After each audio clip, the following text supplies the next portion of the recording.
मालेगांव महागठबंधन और मजलिस इत्तेहाद मुस्लिमीन की जानिब से वेलकम करता हूं और शुक्रिया अदा करता हूं। मालेगांव शहर में जो घरपट्टी के लिए सर्वे कराया जा रहा है, उस घरपट्टी के सर्वे में आने वाले वक्तों में मालेगांव शहर में आम आवाम पर टैक्स का बोझ बढ़ेगा। आम आवाम इससे परेशान होगी। टेंडर इस तरीके का निकाला गया कि मालेगांव में वो तमाम तर जितनी भी प्रॉपर्टीज हैं, एकम एक टोटल जितनी प्रॉपर्टी है, चाहे वो कारखाना हो, साइजिंग हो, रहता घर हो, कच्चा इमला हो, पक्का इमला हो, दुकान हो, शॉपिंग हो और किसी भी तरीके की जो इमलाक है उसका डोर टू डोर सर्वे कराना है, उसका एरिया मोड़ना है। एरिया के अंदर जो कारपेट एरिया है कितना है, बिल्टअप एरिया कितना है, उसमें टॉयलेट कितना है, बाथरूम कितना है और उन चीज में कितना स्पेस है।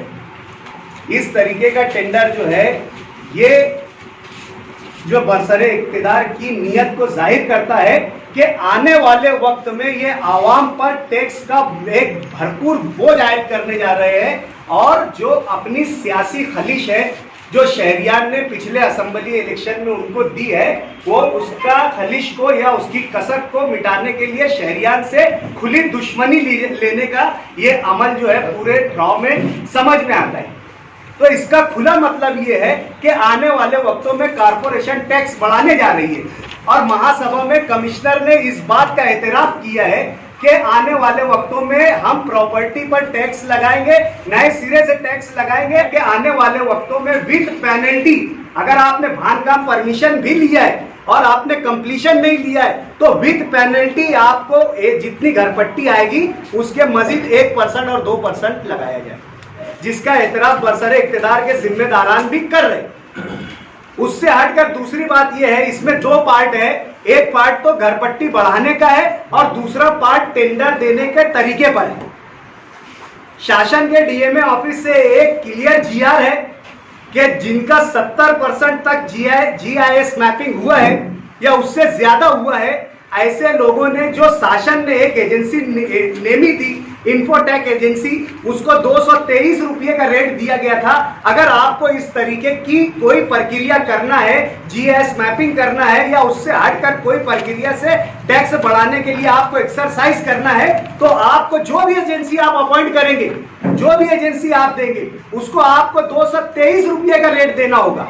लेकिन महासभा में ड्रॉ करने के बाद स्टैंडिंग कमेटी में 585 रुपये का रेट दिया जाता है और 130 रुपये जो है वो प्रॉपर्टी के जो ये एक्सरसाइज होगी उसके देखभाल के लिए 130 रुपये जो है वो घर जो प्रॉपर्टी होल्डर है उससे वसूल करने की बात इस ड्रॉ में की गई है, जो कि एक सरासर शासन के जीआर का उल्लंघन है, गैर कानूनी काम है और बरसरे इख्तियार की जानिब से भ्रष्टाचार है।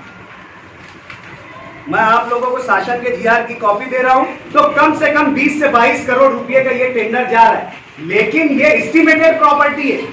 इसके बाद और कितनी प्रॉपर्टी आएगी, इसमें आपके टेंडर कंडीशंस पे लिखा है कि एवरी काइंड ऑफ प्रॉपर्टी, बताओ दूसरा तरीके की प्रॉपर्टी, चाहे वो कच्चा इमला हो, चाहे पतरे का घर हो, चाहे बल्ली का घर, लकड़ी का घर हो, हर टाइप ये आया था। ये ड्रॉ जिसमें किया गया, इसमें अब्दुल माजिद की सूचना है, यह अब्दुल माजिद का अनुमोदन है। अगर आप लोग सुनना चाहेंगे तो मैं ब्लूटूथ से कनेक्ट करके आपको सुना देता हूं कि किसने सूचना दिया था। इसमें सूचना किसकी थी? इसमें सूचना शेख रशीद साहब की थी। यह विषय में खुद चेयरपर्सन शेख रशीद साहब ने इसमें सूचना दिए थे कि मेरी सूचना से मंजूर कर लो यह विषय, और वहां पर किसी का अनुमोदन नहीं दिया गया और बाद में अनुमोदक का नाम जो है मजलिस इत्तेहाद मुस्लिमीन के जिम्मेदारान का नाम डाला गया। मैंने कहा था कि जीएस मैपिंग आएगा नहीं आएगा, लेकिन आज आप इसको बाहर की एजेंसी को मत दो। हमारे पास जो है कारपोरेशन में इजी प्रोसेस है कि हमारा जो निवडणूक विभाग है उसके पास इलेक्ट्रॉल ब्लॉक्स रहते, यानी वार्ड की पूरी रचना रहती उनको, और हमारे पास सेंसस विभाग है। सेंसस विभाग में अपने पास एक एक घर का इंद्राज है। आप इतना पैसा खर्चा मत करो, आप सेंसस विभाग को, मरदमशुमारी विभाग को और इलेक्शन विभाग को मिलाकर उनको बताइए कि ये घर का घरपट्टी लगी है या नहीं लगी है। आपके पास जो घरपट्टी लगी होगी, घरपट्टी आपको वेरीफाई कर देगा कि इसकी लगी है, और जिसकी नहीं लगी है घरपट्टी जाकर उसको घरपट्टी लगा। हमने सीधा सा एक उपाय दिए थे, लेकिन बरसरे इख्तिदार को इसमें करप्शन करना था, इसलिए इन्होंने ये किया। ये मेरे मैं प्रोसीडिंग के साथ आप मेरी राय इसमें आप देख सकते हैं। तो मैं ये बता रहा हूँ कि आप लोग फ्रॉड पे देखिए, नीलेश आयर का नाम है। नीलेश आयर आरजी तौर से उस मीटिंग में चेयरमैन बनाए गए थे, और 7 लोग जिसमें मैं रिटायर हुआ था, और नीलेश आयर की अध्यक्षता में ये ड्रॉ मंजूर किया गया। मीटिंग हो जाने के बाद जब नगर सचिव उस वक्त के प्रोसीडिंग ऑफिसर के पास जाते तो वो अटेंडेंस मंगाकर जो लोग हाजिर है वहाँ उसको ये जिसकी वो सूचक और अनुमोदन ले लेते हैं, वो उसको खुद भी बंदे को ये मालूम नहीं रहता कि वो सूचक और अनुमोदन उसका लिया गया। यानी जनरल बोर्ड की जानिब से, स्टैंडिंग कमेटी की जानिब से और मालेगांव म्यूनिसिपल कॉर्पोरेशन के प्रशासन के जानिब से किया गया है। हम जल्द ही इसको जो है अर्बन डेवलपमेंट में चैलेंज करेंगे, और इसके साथ ही साथ हम हाईकोर्ट भी जाएंगे।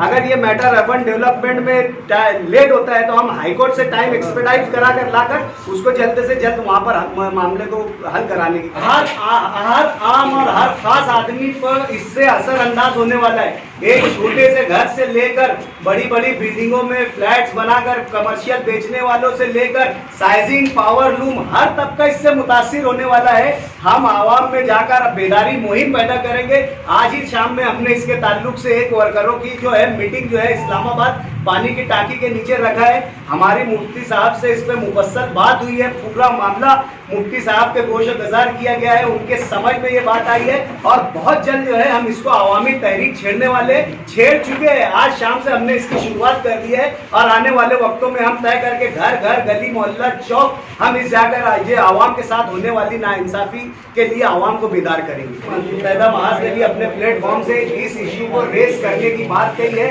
नजरियाती तौर से हमें कोई इख्तिलाफ नहीं है, वो भी इस मुद्दे को, इस करप्शन के मुद्दे को लेकर शहर में जाने वाली है, और हम भी जाने वाले हैं। इससे साफ वाज़ेह तौर से इससे बड़ी मिसाल हमारे इत्तेहाद की नहीं है। ये काम रुक गया है, सर्वे चालू हो गया है। तो अब वो घर घर जैसे आ रहे हैं, घरों में बहुत खवातीन रहते हैं, ये रहते हैं, तो ये सर्वे हो जाएगा तो फिर आगे अभी कमिश्नर से हमने मुलाकात कर जो है रोकने के लिए क्या कदम उठाएंगे? अभी हमने 2 दिन का जो है उस पे जो है आर्जी तौर से जो है स्टे मांगा था, और 2 दिन से सर्वे रुका हुआ था। मुफ्ती साहब आज बैरून शहर होने की वजह से जो है कमिश्नर से मुलाकात नहीं हुई है। कल इस मामले में मुफ्ती साहब कमिश्नर साहब से बात करेंगे, और उनसे कमिश्नर का, प्रशासन का वाज़ेह जो है क्या है इस पे यानी रुख वो मालूम करने के बाद फिर हम हमारी पॉलिसी, हमारा लायामल तय करेंगे।